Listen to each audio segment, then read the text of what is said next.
అంత మంచిదేనా?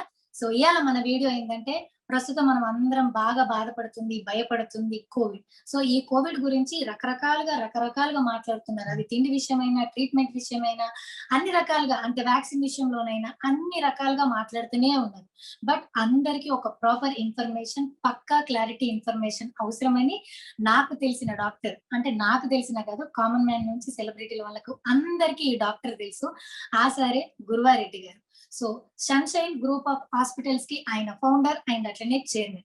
కొన్ని సంవత్సరాల నుంచి ఫేమస్ ఆర్థోపెడిస్ట్ డాక్టర్ కూడా. నమస్కారం గురువారెడ్డి గారు. నమస్తే అమ్మా. ఎట్లున్నారు సార్? బాగున్నా జ్యోతి, మంచిగున్నా. సార్ మీ అనుకున్న పుస్తకాలన్నీ చదివితే నేను డాక్టర్ అయిపోతారా? అంతేగా మరి. ఫస్ట్ క్వశ్చన్, అసలు ఈ కోవిడ్ ఎట్లా వస్తుంది? కొంతమందికి సింప్టమ్స్ ఉన్నాయి, కొంతమందికి సింప్టమ్స్ లేవు. సో, దీనికి ఇప్పుడు ఏమన్నా లక్షణాలు చేంజ్ అయినాయా స్టార్టింగ్ నుంచి ఇప్పటి వరకు? కోవిడ్ మొదల నుంచి ఇప్పటి వరకు లక్షణాలు అవే ఉన్నాయమ్మా. కాకపోతే కొన్ని ఇప్పుడు ఎక్కువ వస్తున్నాయి. ఫర్ ఎగ్జాంపుల్ ఈసారి సింప్టమ్స్ జలుబు, భయంకరమైన ఒళ్ళు నొప్పులు, ఇంకా అసలు కదలలేని పరిస్థితి, అలాంటి ఒళ్ళు నొప్పులు, తర్వాత జ్వరం, దగ్గు, ఆయాసం, ఈ 5 స్టాండర్డ్ సింప్టమ్స్. సో, అండ్ అట్లనే సార్ ఆర్టీపీసీటీ టెస్ట్ కి వెళ్ళినప్పుడు సిటీ వాల్యూ లేకపోతే అదంతా చెప్తున్నారు సార్. అసలు అది దానికి ఈ టెస్ట్ కి ఉన్న సంబంధం ఏంటి? అంటే రిజల్ట్ కి ఉన్న సంబంధం ఏంటి సార్? సిటీ అంటే అమ్మా సైక్లికల్ థ్రెషోల్డ్ అంటారు. అంటే ఇప్పుడు ఫర్ ఎగ్జాంపుల్ ఇప్పుడు ఆర్టీపీసీఆర్ అనేది మన బాడీలో ఉన్న వైరల్ జీనోమ్ ని పట్టుకోవడానికి స్పెషల్ టెస్ట్ అది. దాన్ని ఒక సైకిల్ చేస్తే ఆ సైకిల్లో ఆ వైరస్ దొరకాలి. సపోజ్ వైరస్లు ఎక్కువ ఉన్నాయనుకో, నీకు 15 సైకిల్స్ లోనే దొరికేస్తుంది. అప్పుడు సిటీ 15 అంటారు. ఒక్కొక్కసారి 25 సైకిల్, 30 సైకిల్ కూడా దొరకదు, చివరికి చిన్న దొరుకుతుంది. కొన్ని ల్యాబొరేటరీస్ లో 25 సైకిల్స్ ఆపేస్తారు, నెగిటివ్ అంటారు. బట్ ఇంకో ల్యాబొరేటరీకి వెళ్తే 30 సైకిల్లో దొరుకుతుంది, అప్పుడు పాజిటివ్ అంటారు. ఇది కూడా చాలా మందికి ఒక రకమైన కన్ఫ్యూజన్ తీసుకొచ్చింది. అదేంటి ఆ ల్యాబ్ లో ఉంటేనేమో నెగిటివ్ అన్నారు, ఇక్కడికి వస్తే పాజిటివ్ అన్నారు, వీళ్ళు దొంగల వాళ్ళు దొంగల, మాకు చాలా కన్ఫ్యూజన్ అయిపోయింది అంటున్నారు. అది ఎవరు దొంగలు కాదు. ఒక ల్యాబ్ లో 25 సైకిల్స్ లో దొరకలేదు కాబట్టి వైరస్, వాళ్ళ గైడ్ లైన్ ప్రకారం ఈ వైరస్ అసలు ఆల్మోస్ట్ లేనట్టే అని క్లోజ్ చేశారు. ఇంకొక ల్యాబ్ లో ఇంకా సెన్సిటివ్ గా 30 సైకిల్స్ రన్ చేస్తే చిన్న వైరస్ దొరికితే దాన్ని పాజిటివ్ అంటారు. తర్వాత ఇంకొక ఇంపార్టెంట్ పాయింట్, ఈ సిటీ స్కోర్ వల్ల, ఈ స్కోర్ కాదు, ఇది సైక్లికల్ థ్రెషోల్డ్ నెంబర్ ఇండికేటర్. ఇది డిసీజ్ కి సంబంధించి తక్కువ స్కోర్ ఉంటే డిసీజ్ ఎక్కువని, ఎక్కువ స్కోర్ ఉంటే డిసీజ్ తక్కువని క్లియర్ కట్ గైడ్ లైన్స్ లేవు. కాకపోతే సిటీ 30-35 లో చిన్న జీనోమ్ దొరికితే దాని అర్థం ఏంటంటే నీ బాడీలో వైరస్ లోడ్ చాలా తక్కువగా ఉంది, కాబట్టి దీనివల్ల నీకు ఎక్కువ ప్రమాదం వచ్చే అవకాశం కొంతవరకు తక్కువ ఉందని కొంతవరకు అనుకోవచ్చు. అంతేగాని నాకు సిటీ 30 ఉంది కాబట్టి నాకు అసలు లేనట్టే అని విచ్చలవిడి ఉన్న కన్ఫ్యూజన్ లో ఇది ఇంకో కన్ఫ్యూజన్. ఈ సిటీ ఆ సిటీ వేరు. ఇందాక మనం మాట్లాడుకుంది సైక్లికల్ థ్రెషోల్డ్ అని ఒక మాట, మనం ఇప్పుడు మాట్లాడుకునేది సిటీ అంటే కంప్యూటరైజ్డ్ టోమోగ్రఫిక్ స్కాన్. ఇప్పుడు రెండో వేవ్ లో సిటీ స్కాన్ చాలా ఇంపార్టెంట్ అయింది. ఎందుకంటే ఇప్పుడు ఆర్టీపీసీఆర్ అనేది మొదటి వేవ్ లో గోల్డ్ స్టాండర్డ్. ఆర్టీపీసీఆర్ లో పాజిటివ్ వస్తే పాజిటివ్, నెగిటివ్ వస్తే నెగిటివ్. బట్ ఇక్కడ ఆల్మోస్ట్ 30% ఆఫ్ ద పేషెంట్స్ కి ఆర్టీపీసీఆర్ నెగిటివ్ వస్తుంది సెకండ్ వేవ్. అంటే దాన్ని కోవిడ్ కింద అనుకోవాల్సిందే. దాన్ని ఎలా నిర్ధారించవచ్చు అంటే సిటీ స్కాన్ చెస్ట్ వల్ల, దాన్ని హై డెఫినిషన్ హెచ్డి సిటీ అంటారు. హై డెఫినిషన్ సిటీ చేస్తే దాంట్లో లంగ్స్ ఎంతవరకు ఎఫెక్ట్ అయింది తెలుస్తుంది. దాన్ని బట్టి డిసీజ్ ప్రోగ్నోసిస్, డిసీజ్ సివియారిటీ చెప్తాం. సిటీ స్కోర్ అంటారు దాన్ని.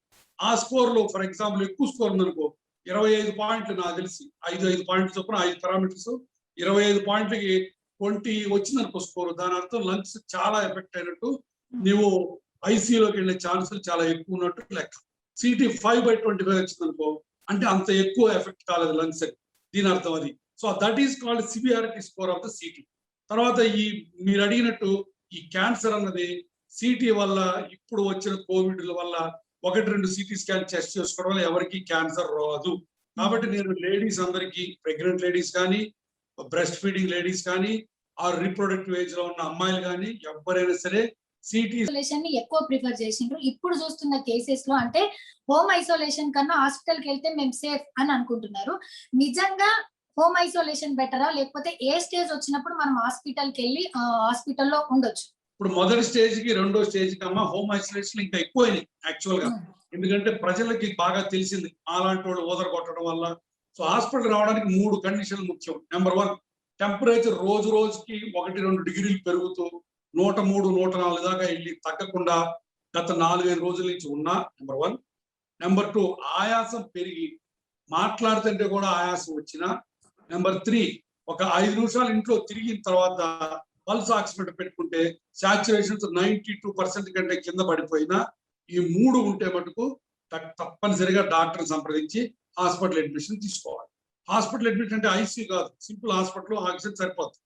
ఆ తర్వాత అవసరాన్ని బట్టి స్టెరాయిడ్స్ వాడటమా, ఐసీయూ అడ్మిషన్ అంటే డాక్టర్లు ఇచ్చేస్తారు. అండ్ సార్ అట్లనే అందరికి ఇంకొక భయం ఏంటంటే ఈ స్టెరాయిడ్స్ ఇది ఏ స్టేజ్ లో ఇస్తారు, అది ఇచ్చిన వాళ్ళకి అంటే వాళ్ళకు ఇండివిజువల్ గా ఏ షుగరో బీపీఓ ఉన్న వాళ్ళకి ఇది చాలా ఎఫెక్టివ్ చూపిస్తుంది. అంటే ఆక్సిజన్ మీద ఉన్న వాళ్ళని కూడా తొందరగా రికవరీ చేస్తుంది, కానీ వాళ్ళని ఇంకో స్టేజ్ లెవెల్ కరోనాకి లేకపోతే ఈ కరోనా దాటి అంటే వాళ్ళ లైఫ్ స్పాన్ ని తగ్గించేటట్టు చేస్తుంది ఈ స్టెరాయిడ్స్ అనేది ఒక మాట సార్. దాన్ని ఏమంటారు? అమ్మ, ఈ 1 సంవత్సరంలో గందరగోళం లేకుండా క్లియర్ గా కరోనాకి పనికొచ్చేది ఒకే ఒకటి స్టెరాయిడ్.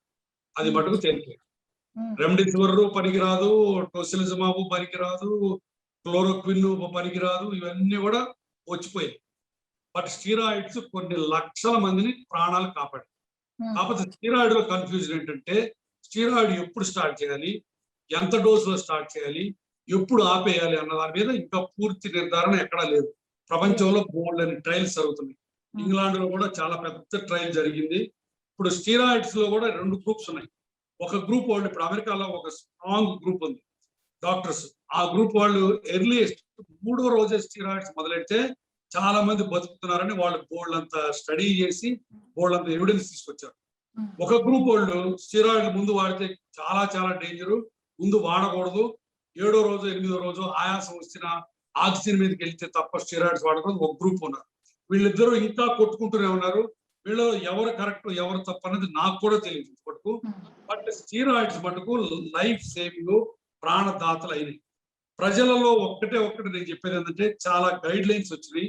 ఒక్కొక్క హాస్పిటల్ ఒక్కొక్క గైడ్ లైన్ పట్టుకొని ఆ గైడ్ లైన్ ప్రకారం ప్రాక్టీస్ చేస్తారు. స్టెరాయిడ్స్ ఇవ్వడం అనేది ఏదో ఆర్ఎంపీ ప్రాక్టీస్, ఏదో క్వాక్ ప్రాక్టీస్ కాదు.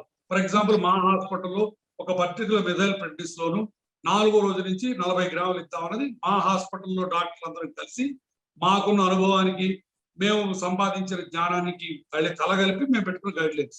ఆ గైడ్ లైన్స్ పక్క హాస్పిటల్ ఉండాలని లేదు. పక్క హాస్పిటల్లో ఒకరికి ఇంకా మంచి రిజల్ట్ వచ్చారు, వాళ్ళు 3వ రోజు నుంచి మొదలెట్టచ్చు. సో ప్రజలు వెళ్ళి నువ్వు 3వ రోజు మొదలెట్టావు స్టెరాయిడ్ మా బ్రదర్ని చంపేసావు వాళ్ళంటే తప్పు, నువ్వు లేట్ గా మొదలెట్టావు మా బ్రదర్ని చంపేసావు వీళ్ళు అంటారు తప్పు. ఇది hospital guide lines.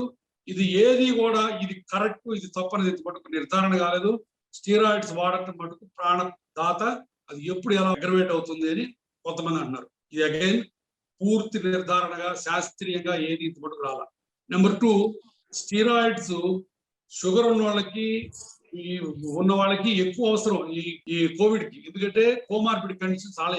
So diabetes ఉన్న పేషెంట్, డయాబెటీస్ లేని పేషెంట్ చూస్తే డయాబెటీస్ లేని పేషెంట్ కి స్టెరాయిడ్స్ యుద్ధం చేయాల్సిన అవసరం చాలా ఎక్కువ, లేకపోతే ఈయన ఐసీయూలోకి వెళ్ళిపోతాడు. బట్ స్టెరాయిడ్స్ యూజ్ చేయడం వల్ల డయాబెటీస్ గందరగోళం అయిపోతుంది. ఒక్కోసారి 3-4 నెలలు షుగర్ కంట్రోల్ ఉండదు. అయినా సరే స్టెరాయిడ్ వల్ల వచ్చే side effect are complication sugar maintain చేసుకోవడం తేలిక చావటం కంటే అని ఒక ఆర్గ్యుమెంట్. కరెక్టే కదా? అసలు నువ్వు బతుకుంటే కదా షుగర్ గురించి చూసేది. నువ్వు షుగర్ బ్రహ్మాండంగా ఉంది, 200, 100 ఉంది, మనిషి చచ్చిపోయాడని ఎట్లా కుదురుతుంది? కుదరదు. కాబట్టి స్టెరాయిడ్ వల్ల వచ్చే సైడ్ ఎఫెక్ట్లు కూడా ఎదుర్కొందాం, బట్ స్టెరాయిడ్లు వాడి మనిషిని బతికించుకుందాం అనేది ఒక గట్టి ఆర్గ్యుమెంట్. అది చాలా బలంగా ఉంది. దానివల్ల చాలా మంది కాపాడటం జరిగింది. అండ్ సార్ అట్లనే సెకండ్ వేవ్ అయిపోయింది, ఇంకా థర్డ్ వేవ్ వచ్చేది మొత్తం గర్భిణీ స్త్రీలు లేకపోతే చిన్న పిల్లలు అనేది ఒక భయం తెలియకుండానే స్ప్రెడ్ అయిపోతుంది సార్. ఇది మౌత్ దాకా ఇది నిజంగానే జరగబోతుంది. ఇది కూడా మళ్ళీ ఇంకొక కన్ఫ్యూజన్ స్టేట్మెంట్ అమ్మ. ఇప్పుడు సెకండ్ వేవ్ దాకా అయిన తర్వాత వాళ్ళు ఎపిడమియాలజిస్టులు వీళ్ళు చెప్తుంది ఏంటంటే అప్పటికి మొత్తం 18 ఇయర్స్ పైన వాళ్ళందరికీ వ్యాక్సినేషన్ అయిపోతుంది, ఇక మిగిలింది పిల్లలే కాబట్టి వాళ్ళు వల్నరబుల్ గా ఉంటారు, వాళ్ళకి వస్తుంది అని అంటున్నారు. దీంట్లో ఎంతవరకు నిజము, ఇది మనం అనవసరంగా భయపడుతున్నామా లేకపోతే భయపడాల్సిన అవసరం ఉందా అన్నది ఇంకా క్లియర్ గా తెలియదు ఎవరికి. ఒకటేంటి, అసలు మొదట్లో ఈ వైరస్ పిల్లల్ని ఎందుకు ఎఫెక్ట్ చేయలేదంటే ఇవి వైరస్ కి చిన్న చిన్న కొమ్ములు ఉంటాయి. వాడు చూసే ఉంటావు వైరస్ కొమ్మను, పంపిలా ఉంటే దాని చివరి కొమ్ములు ఉంటాయి. ఆ కొమ్ములు వచ్చి మన లంగ్స్ మీద ఉన్న సెల్స్ లో ఏ రిసెప్టార్స్ అని ఉంటాయి. వాటికి సాసర్ లాగా ఉంటుంది.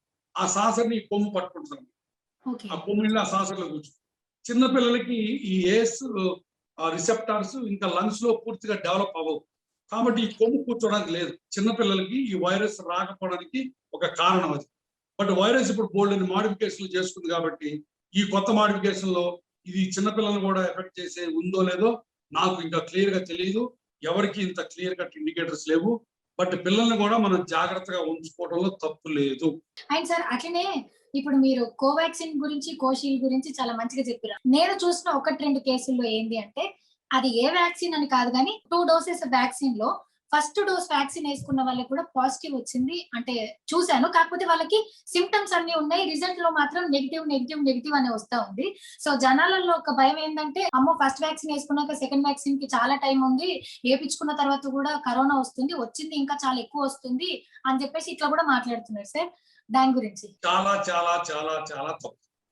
ఫస్ట్ డోస్ వేసుకున్న తర్వాత మీకు ఆల్మోస్ట్ యాంటీబాడీస్ వచ్చి 50% ఎఫికసీ వస్తుంది. అంటే దాని అర్థం అంతకుముందు నీకంటే ఇప్పుడు సగం మంది నీతో యుద్ధం చేయడానికి నీ సైనికులు రెడీగా ఉన్నారు బ్లడ్ లో. సిమ్టమ్స్ రావచ్చు, ఇన్ఫెక్షన్ రావచ్చు. ఈవెన్ సెకండ్ డోస్ వేసుకున్న తర్వాత కూడా ఇన్ఫెక్షన్స్ వస్తుంది.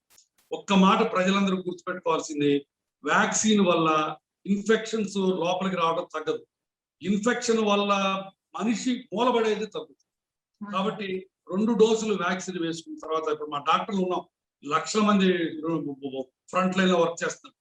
2 డోసులు వేసుకున్న తర్వాత డాక్టర్లకు ఇన్ఫెక్షన్ వచ్చినాయి, కానీ ఐసీయూలోకి వెళ్ళి ప్రాణం పోగొట్టుకున్న వాళ్ళు లేరు. కాబట్టి ఫస్ట్ డోస్ అయిన తర్వాత సిమ్టమ్స్ వచ్చి ఆర్టీపీసీఆర్ పాజిటివ్ వచ్చిన కంగారు పడాల్సిన పని లేదు. మీరు ఆల్రెడీ యుద్ధానికి సగం మంది సైనికులు, సగం మంది మిత్రులు మీ బాడీలో ఉన్నారు. దాంతో మీరు ఫైట్ చేయాలి. కాబట్టి వ్యాక్సిన్ గురించి భయపడి వ్యాక్సిన్ వల్ల ఇన్ఫెక్షన్స్ ఎక్కువ అవుతున్నాయని ఇంట్లో కూర్చొని వ్యాక్సిన్ వేయించుకోకపోవడం అంత బుద్ధి తక్కువతనం, అంత ఫూలిష్నెస్ ఇంకా లేదు. అండ్ సార్ ఫైనల్ గా ఒక ప్రశ్న ఏంటంటే లాక్డౌన్ వచ్చేసింది, ఈ సంవత్సరం ఎట్లాగా అయిపోయలేదు అని బిజీ లైఫ్ లో ఉండేటోళ్ళు ప్రెగ్నెన్సీ ప్లాన్ చేసుకుందామని అనుకుంటున్నారు సార్ లేడీస్. కాకపోతే అన్ని హాస్పిటల్స్ లలో కోవిడ్ పేషెంట్లను తీసుకునేసరికి అమ్మో మేము ఏమైనా టెస్ట్ కి వెళ్తే అక్కడ పేషెంట్లకు వచ్చి మాకు ఉంటేస్తుందేమో, ఏమైపోతుందేమో అని ఇన్ని రకరకాల భయాలు కూడా ఉన్నాయి సార్. సో ఈ టైంలో ప్రెగ్నెన్సీ ప్లాన్ చేసుకునే వాళ్ళకి మీరు ఇచ్చే సలహా రైట్ టైమా లేకపోతే ఆటోమేటిక్ గా జరిగిపోవాలా, ఏమంటారు? చాలా మంచి ప్రశ్న ఇది. నాకు తెలిసి ఇంతవరకు ఫీటల్ ట్రాన్స్ఫర్ అంటే మెటర్నో ఫీటల్ ట్రాన్స్ఫర్ అంటే అంబెలికల్ కార్డ్ నుంచి ఈ వైరస్ వచ్చి బేబీని ఎఫెక్ట్ చేసేది నాకు తెలిసి ఇది మటుకు లేదు. కాబట్టి ప్రెగ్నెన్సీ ప్లాన్ చేసుకోవడానికి నాకు తెలిసి కాంట్రా ఇండికేషన్స్ లేవు. ఓకే, తర్వాత ఇప్పుడు ప్రెగ్నెంట్ బోల్డ్ అనే హాస్పిటల్స్, నాన్ కోవిడ్ డెలివరీ చేసే హాస్పిటల్స్ బోల్డ్ ఉంది. ప్రెగ్నెన్సీ వల్ల పుట్టే బిడ్డకి ఇలాంటి ఇబ్బందులు జరుగుతున్నాయి కాబట్టి మీరు ప్రెగ్నెన్సీ ప్లాన్ చేసుకోవద్దు అన్న గైడ్ లైన్స్ ఇంతవరకు సైంటిఫిక్ బాడీస్ ఏమి ఇవ్వాలి నాకు తెలిసి. అది కాబట్టి ఆ భయం పెట్టుకోవద్దు. మీరు ప్రెగ్నెన్సీ ప్లాన్ చేసుకుంటూ ఇది కరెక్ట్ టైము. అందుకని ప్రెగ్నెన్సీ ప్లానింగ్ కూడా చాలా ఇంపార్టెంట్ కదా లైఫ్ లో. అవును సార్, పిల్లల టైము, ఉద్యోగం చేసే స్త్రీకి ఈ సంవత్సరం ఖాళీగా ఉంది కాబట్టి ప్రెగ్నెన్సీ అయిపోతే బేబీ పడుతుంది, పని అయిపోతే నెక్స్ట్ ఇయర్ ఉద్యోగానికి దీనికి మెసలుబాటు ఉంటుంది, ఆ వర్క్ లైఫ్ బ్యాలెన్స్ కుదురుతుంది. కాబట్టి అలాంటి కుదిరినప్పుడు చక్కగా ఒక డాక్టర్ ఆబ్స్టెట్రిషియన్